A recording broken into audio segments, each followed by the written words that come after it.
if I'm guessing, I mean, we did this like, what was it, 8 weeks ago, we were doing the tier show, and I was like, my hot take is that even though he hasn't done anything, I think Burden is going to have a higher ADP than Rome this time next year. Like, I think the difference between those two, not just in the metrics, but just in how their bodies physically move, is like so immediately apparent that I just, it's hard for me to imagine that Rome is better than Burden. Yeah, well, it gets to the point where we're seeing like Luther Burden or Garrett Wilson, and I think you're insane. Yeah, I would take Luther Burden. Yeah, I think you're insane. I think you're nuts. Yeah, I think you're insane, categorically insane.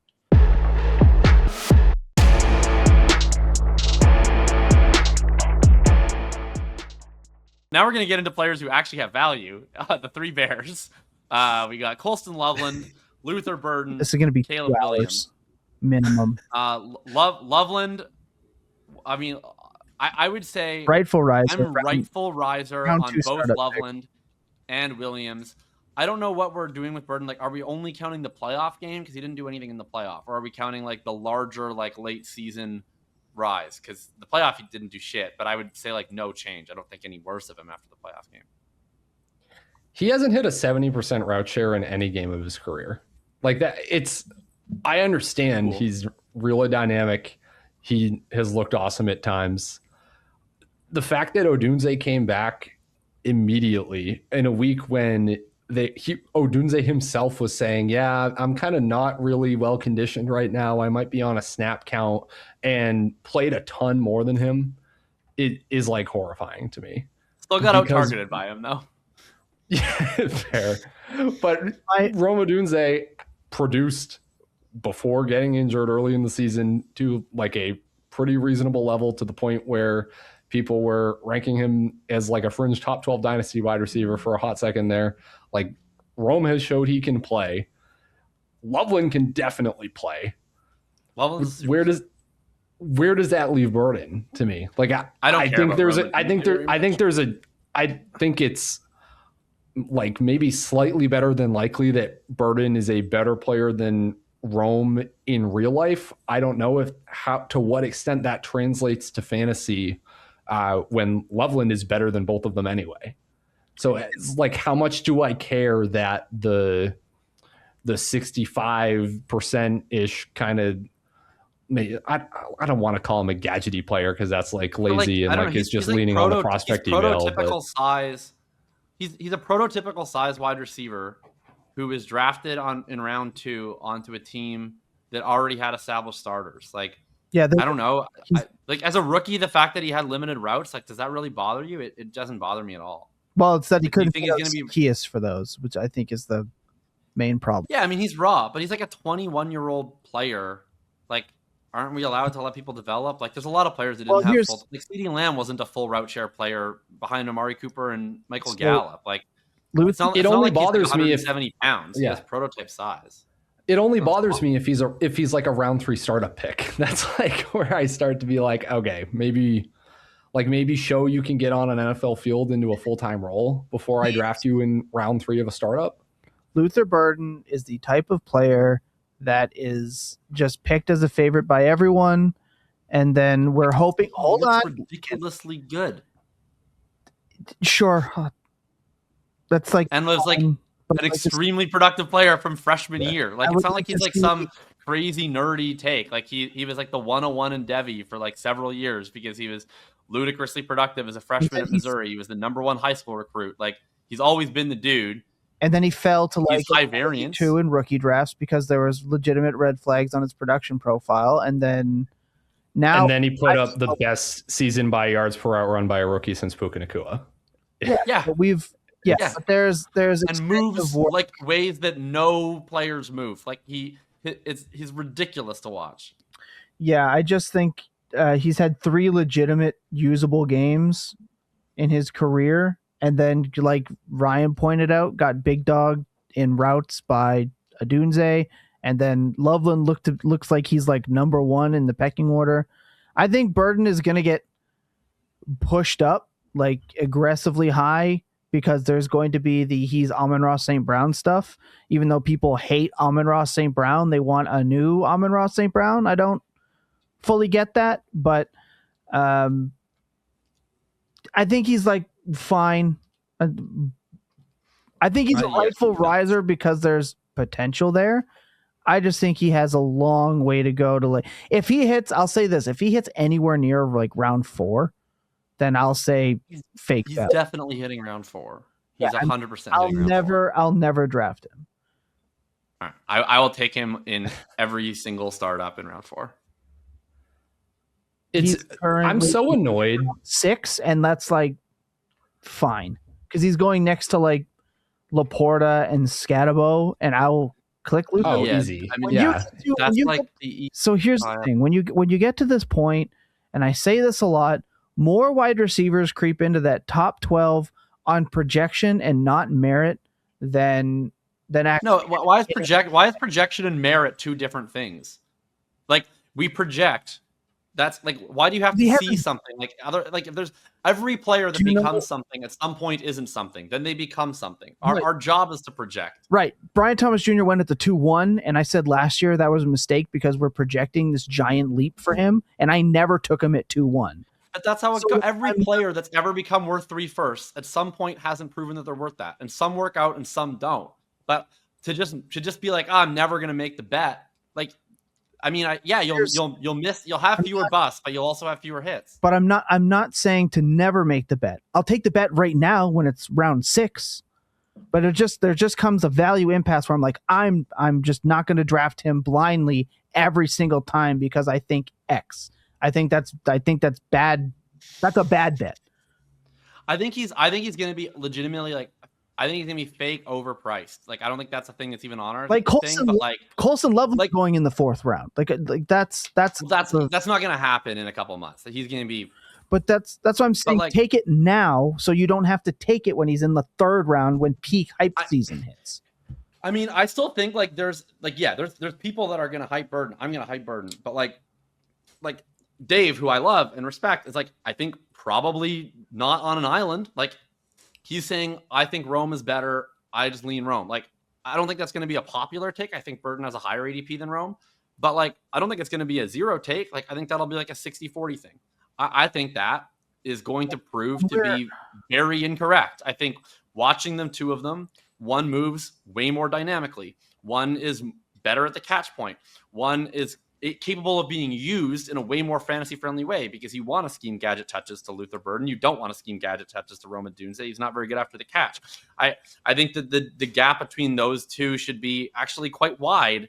And, like, maybe I shouldn't say should be because, sure, like, if you want to get into the weeds of, like, on quote-unquote merit, but, like, if I'm guessing, I mean, we did this, like, what was it, 8 weeks ago when we were doing the tier show, and I was like, my hot take is that even though he hasn't done anything, I think Burden is going to have a higher ADP than Rome this time next year. Like, I think the difference between those 2, not just in the metrics, but just in how their bodies physically move, is like so immediately apparent that I just it's hard for me to imagine that Rome is better than Burden. Yeah, well, it gets to the point where we're seeing like Luther Burden or Garrett Wilson, and I think you're insane. Yeah, I would take Luther Burden. Yeah, I think you're insane. I think you're nuts. Yeah, I think you're insane, categorically insane. All right, we'll see. This is the wide receiver 6 before getting hurt with Justin Fields on the team. I think you're categorically insane. I love Garrett, but he is never going to be worth 3 1s. I think Luther Burden can be. I'm not going to get again. I'll take him in round 6 when I can get Garrett Wilson on my team too. I'm not trading Luther Burden for Garrett Wilson. I'm just not going to do that. What is an appropriate plus to move off of Garrett Wilson to get to Luther Burden right now? Or do you think there's even managers out there who are going to be doing that trade? Because, like, yeah, I would love to be able to move off of like Garrett Wilson for Luther Burden +1. That's not happening anymore. It does feel like a little strange to be moving off of Garrett Wilson for Luther Burden at 2, unless you are like that. Like I would do that trade. I don't even know if that trade is possible because I think that the people who have Burden are he's going to be a very tough player to buy at his quote unquote ADP. Like Burden is already catching on into like deep state dynasty Twitter madness, and I generally fade those like rapid accelerated hype players. I'm happy when I get them for like in the second round rookie picks, get him in season. You can kind of see when like the rocket ship is about to take off for these guys, because every single dynasty I was saying it like has 10 a weeks favorite. ago. Multiple places. Before the hype, I was telling everyone. You heard it here first, I was folks. saying trade a late first. Remember, you guys also said I was crazy That's insane. when I was like trade a late first. You can't get him for a late first today. Like that would have been a. I don't think I fantastic said you move were to make on crazy. all I the think dynasty Tom said teams. you were crazy. Yeah, you didn't have Yeah, to that would have be been fair. a winning move. time. You could have find the ones that's way cheaper. It's the same thing that we're doing. Yeah, but you could have more exposure by being aggressive. Have opinions. Right. You play that way, and that's fine. I prefer to play the safer route in the game. I think there's more longevity in that. That's why I didn't trade big assets for Jaden Reed at the height of his friggin' peak. I'm never going to do that, and I'll never tell somebody to actively do that. Get it well as cheap as you can. That's the method to me. That's why I'll always play that way. Like if I can draft him in round 6 right now, great. I'll do a ton of drafts if that's my target, and I'll draft him 80% of the time in the 6th round rather than drafting him 100% of the time in the 4th round. I just don't think you have to do that if you want if your goal is to just get exposure, because I don't think you should have 80% exposure to any player. Like I like to keep mine at like 33%. To me is like where I like to settle, because if something goes wrong, you don't have to do a whole bunch of stuff. But I think that there is just as quickly a path for like him to be a Jaden Reed scenario than there is for him to be an Amon-Ra St. Brown scenario. So like, I don't force it. If I can get him cheaper right now, I will. When you said trade a late one, you just didn't have to do that in the majority, and you could have gotten a lot of your exposure at the lesser price. That's it. I'm not saying that it's like, oh no, I don't want him. It's just the price differentials. You can play the price game and still attain 30% more exposure to the average. Unless you're like, you play in like 3 leagues, in which case you got to like be hyper aggressive. But I just always assume if you're playing in 3 leagues, the price is what the guy with the player says the price is. Yeah, exactly. So like at that point, you're just kind of like stuck. But I just assume everyone listening is like 30 leagues deep. So that's where we differ, and I'm fine with that. But like I make mistakes by not buying in, and I end up paying the larger price later, and that just is what it is. But I also avoided more of the Brian Thomas Jr. There were multiple teams that would have started like Brian Thomas Jr. at 2-1, traded up to take Ladd at like 2-8, and then ended up with Rome in the 3rd. And you're just like, well, that's an orphan team now. Like I choose to play a little bit of the safer, and that's why. So just to explain the reasoning, like that's the in-depth. That is my opinion. Like that is the opinion on the player. I like him in the 6th round a hell of a lot more than having to take him over an established, like really good player in like a Garrett Wilson.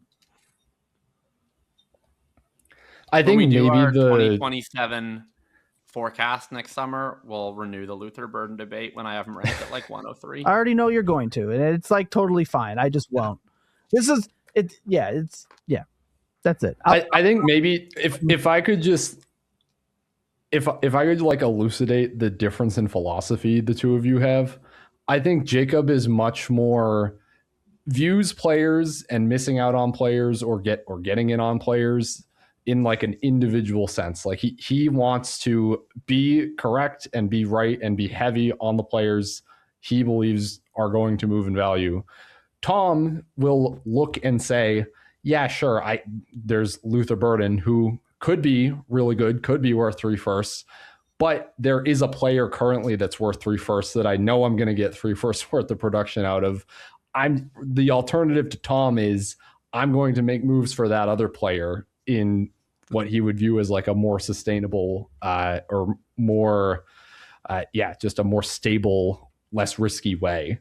And I think I think there's like something to be said for both approaches. I think you can win with either, but I think the biggest difference, and Tom, like, correct me if I'm wrong, and I'm like misstating your view, obviously, but I think like what Tom advocates for often is like a kind of an arbitrage strategy in that you are less interested in getting the best players and more interested in getting the best prices on all players, in the sense of like, if you trade for and trade away every player at advantageous prices, you know, you get a cheaper buy than the average one guy, Yep. a more expensive sell on the average guy, you come out ahead in the wash. I think that's indisputably right. Yep. I would say that my approach and my reasoning for this approach is this: I just find it difficult to do that in practice because it frankly is time consuming. Markets are illiquid.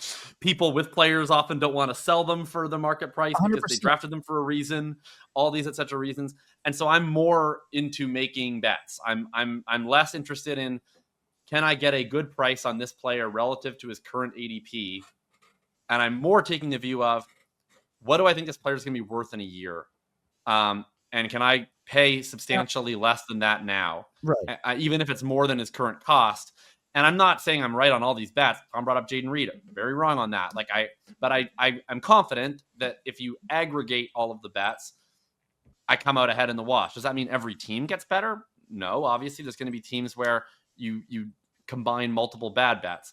But I think like over the years, I consistently have a winning portfolio because I think I'm taking a lot of bets and usually hitting on enough of them in the percentage that it comes out ahead. But the difference is too that you're also really good at pivoting off of the mistake, right? So I'm not as quick to that draw, and I know that I'm not as quick to that draw. So if that's the case, like there's a lot of the times like we have philosophical differences on what 10 points looks like in week 12. I want 10 to 12 points.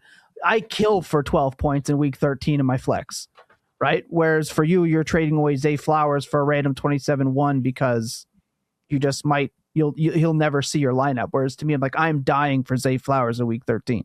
So like where the is my guy, that example, I fucking love that guy. I use that. Score a touchdown once. Score a touchdown one time, please, in fantasy season. I say that because he was a topic from last year. Right. That we all talked about. But what I'm saying is I see a lot of chat, I bet it'd be nice to get CeeDee Lamb for that's not true. I'll pay the elite price. I think it would be irresponsible to tell everybody to go send all of their firsts, because I don't like in big fantasy, and I say this a lot, where they're like, trade your first for this guy. Great, you told me to sell my first for the last guy last week. Now I don't have that first. What do? I don't think that's realistic. I think that if you're gonna fire the golden gun, you get one shot with that pick. We talk about that a lot. I want it to actually be for that player at that point. I'm more willing to buy I'm willing to buy Amon-Ra St. Brown when his price was 2 firsts because the Jameson Williams blow up was coming up, than rather pay 1 first for maybe Amon-Ra St. Brown in Luther Burden. When I know because on a contending team, I bought Amon-Ra St. Brown for 2 firsts in week 13 this year. Whereas around that time, you're sending 1 first for Luther Burden, who might one day become Amon-Ra St. Brown. I just think that that's the philosophical difference that we are constantly having back and forth. And that's why I play the price so much, because the market is tangible, where I don't have the stored data files on each player, profiles, and prospects. That's not what I'm good at. So I lean into it. Which, again, for anyone watching, you might be new here. That's why this show is what it is. There's 4 people that play the game 4 different ways, and that's how we get here. So to clarify some of the chat's comments, little snarky, I won't lie, but to clarify, that's what I mean. It's not like, just always get the cheaper player. That's why I make that joke, and Ryan rolls his eyes at me, and we have this continuous conversation. It is possible, but again, I'm looking at portfolio overall through 40-some leagues to acquire 30%. That's a viable strategy. It may not be for you. So I think that was a really good discussion. I think the difference, though, at least with Luther Burden in this discussion, is I don't even know how many times during now multiple off seasons Jacob has always had a discussion of, especially at wide receiver, you're not buying for that potential upside or like the player who hasn't broken out yet. you're keeping those picks liquid because it doesn't make sense to be investing them in somebody who's not scoring points for your team, specifically at wide receiver. Wherever you can use those picks instead and go and get like somebody who's actually scoring points. Like I don't know how many times you've had that. Jacob says it way more eloquently. You can go back in time and find at least 3 of those discussions. But I'm a little bit like perplexed with like how enamored you are with Luther Burden, and to me that just says that there's like something different here. I think he moves different. I mean, I literally think he moves different. Like that's like I could be a nerd about it and like cite the yards per route run and shit. And like I'm sure I'll have articles on that, but like more than anything, I just fundamentally am amazed by how athletic he looks on the football field at all times, and I think that putting someone who to me has that much raw talent with one of the best offensive play callers in the league, it like has to go there. I feel bad. I think that the philosophical discussion was actually very good because I think we often argue about this without actually getting into it.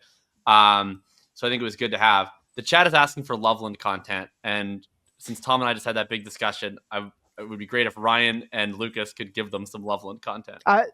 Well, Keith just said my part. That boy nice. So done. He's what he is. Right. Was hoping Sam Laporta would be. There, I said it. There you go. Yeah, my Loveland content is yes, he's the dynasty tight end 3. I think you can say he's a better player than Trey McBride at this point. I think the only thing separating him from Trey McBride is where I when I'm watch here him for it. I'm just not used to you giving hot takes. When I watch him on a football field, and I love it. I'm like that's what my heart says when I watch him on a football field. I'm not a film guy. Don't fucking listen to my film takes that are given at 11:23 Eastern time over Bowers in 2026.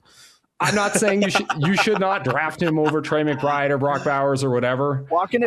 But if we could run the experiment where Colston Loveland was on the field with Jacoby Brissett in an every down role this year, I wonder if he would have outscored McBride, which was one of the best fantasy tight end seasons that we've seen in recent memory. I'm getting noise in my head.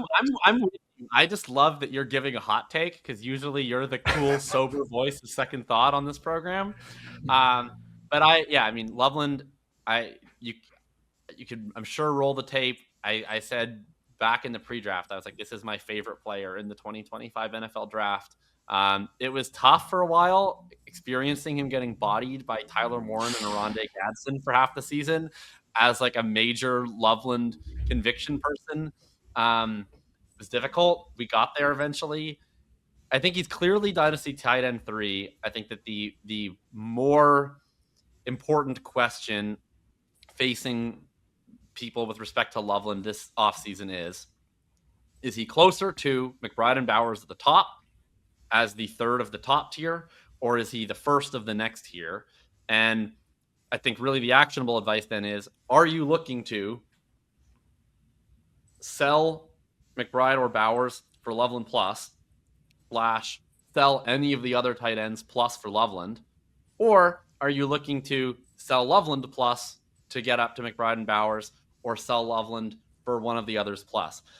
I'm like, unsurprisingly, I guess, I'm probably going to buy Loveland camp. Maybe his ADP gets so out of control that I flip my mind on that, but like it would take a lot. I think he belongs in the discussion with McBride and Bowers. I wouldn't put him over them, but I think he's closer to those two than the rest.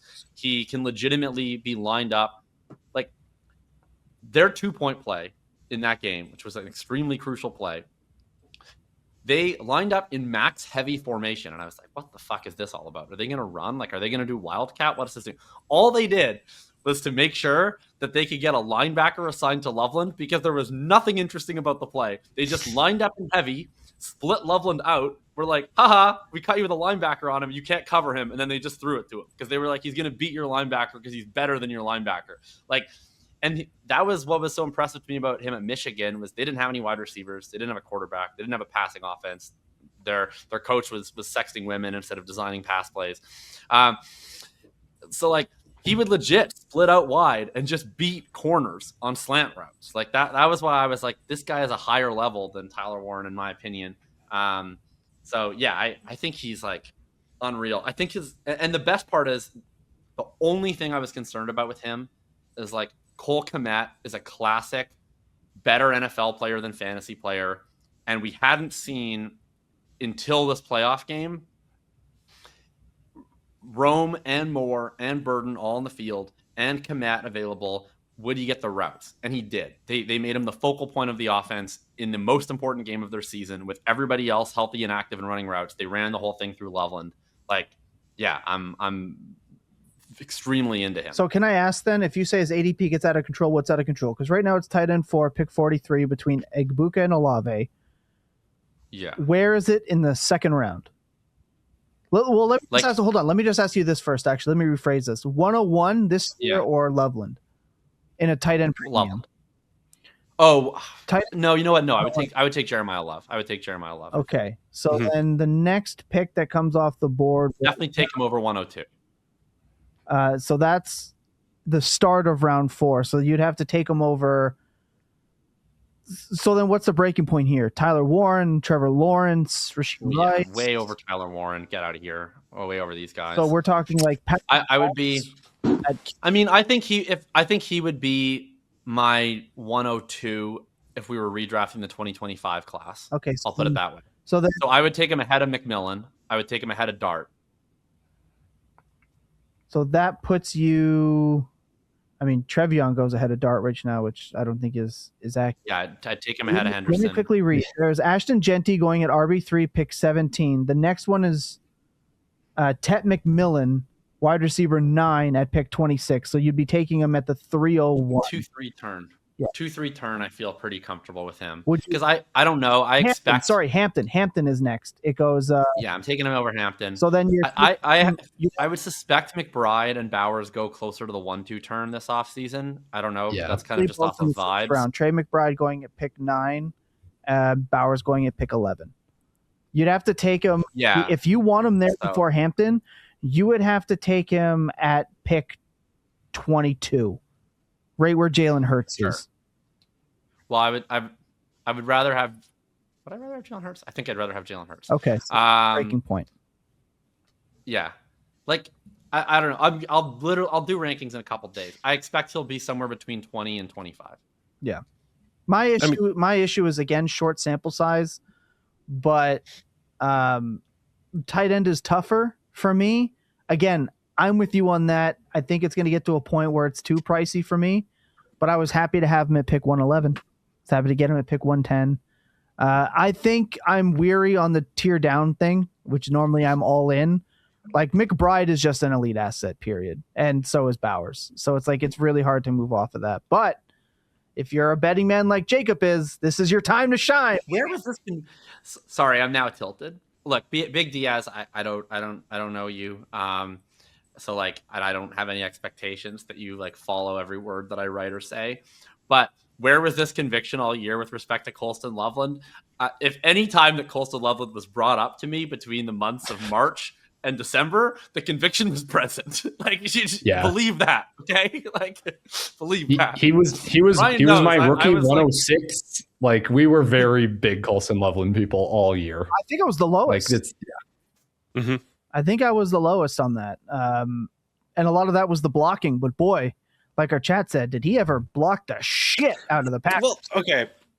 Going back to him as a prospect, he wasn't even a bad blocker. I mean, we had a tight end class that had some like really good blockers in it. Like, this guy was an elite route runner. He was involved in every part of the offense at Michigan, wherever they had JJ McCarthy. Then they had 0 quarterback play. They had 0 running back play. Their offensive line was apparently bad, and he was banged up all his junior season, still came out and was still the first tight end off the board because he was just freaking awesome. And whenever we did tiers at the mid-year, we got a lot of questions about, like, is it time to give up on Colston Loveland yet? Because he wasn't beating out all of these mid-Bears wide receivers for targets. He couldn't beat out Cole Kmet. It's like, no, this guy is still an amazing prospect whenever he was coming out. Like, it's just tough to see, because at that point in time, we had seen a very banged up Colston Loveland and probably still recovering as he was coming into this year. Plus,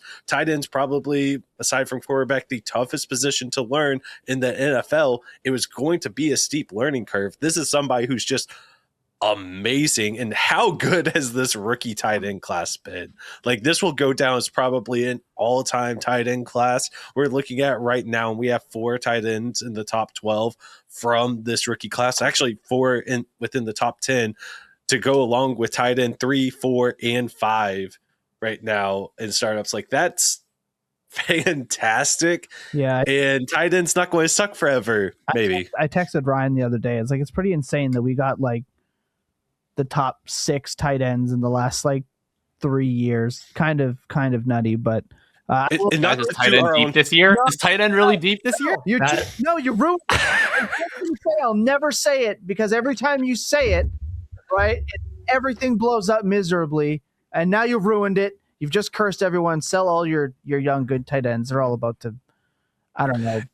And here's the awesome thing, because like I could say that we were in on all these guys, but we were in on basically every single tight end coming out last year.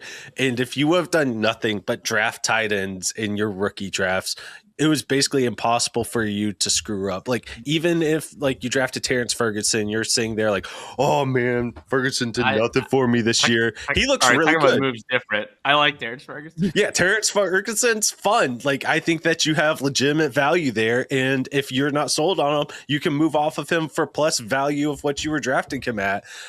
There's Mason Taylor truthers out there. You can probably move on him for plus what you were drafting him at. If we're being fair, the only one, or I think the toughest one, is going to be Elijah Arroyo, but his situation could change immediately, because he's just like, the crazy thing is he's the best. The barnyard athlete. dog is locking in. He is the best athlete out of any of the tight ends that were drafted last year, which is just absurd. But like, he's basically free now, and you were paying maybe a mid-third to draft him, if that. Like it. And yeah, we haven't talked about Harold Fannin, because we all love Harold Fannin, and he's amazing. But yeah, this past tight end class, absurd, amazing. We're going to be talking about them for years. And it's also a lesson in. Do we got 3 names left? I promise. We have 3 players left. 30 seconds on each of the 3 names. So the Bears offense is basically Caleb Williams, Rome Odunze, Garrett Wilson, and Trey McBride. Noted. True. Dude, that's elite. Yeah, and that tells you everything you need to know about my Caleb Williams opinion, which is no matter what you think of him, he's going to score fantasy points. Yeah, we haven't even talked about Caleb Williams yet. And we're not going to. Caleb Williams is now Brock Purdy, but he was drafted first overall. I'll say yes. Precisely. I said that he would end up being a second-round pick when I traded Matthew Golden and Kyler Murray for him, and I said he had the highest chance to be a second-round pick. That hit. Give me a first-round pick. He's going to get close. I still can't decide. He went 107 in that draft, by the way. I still can't decide if he's like good or not, but he does some things that I've never seen a quarterback do. I've decided I don't care. Let me say this. Is where I'm at. Let me say this. Like you can quibble, but like he's fantasy friendly and he's good enough. Yes. And Johnson is incredible, and the weapons are incredible. So like it doesn't matter. He is so good that he makes the impossible plays look easy and the easy plays look impossible, and it's frustrating. But I'm not a Bears fan, so I don't have to deal. Yeah, like the comp to Purdy to me is like not a stylistic one. It's just like you can reasonable minds can disagree on how good Purdy is and how much it's Shanahan or how much it's whatever, but like he's obviously good enough. And like the situation's not going to change. And it's like, that's how I feel about Caleb. It's like, is he actually elite? Is he going to be elite? Like, we could get Brett on here and we could get some other person on here and we could all like have a big disagreement, but like, he's obviously good enough. Johnson's going nowhere. He's got Loveland. He's got Burden. He's got Rome. He's got Darnell Wright. Shout out Darnell Wright. Go Vols. And he runs and he throws lasers and like, it's going to be good. Yeah, you're telling me I can get a Yep. Puka, Caleb, Loveland, like Purdy start in Dynasty right now? I would fall over. That's disgusting and possible.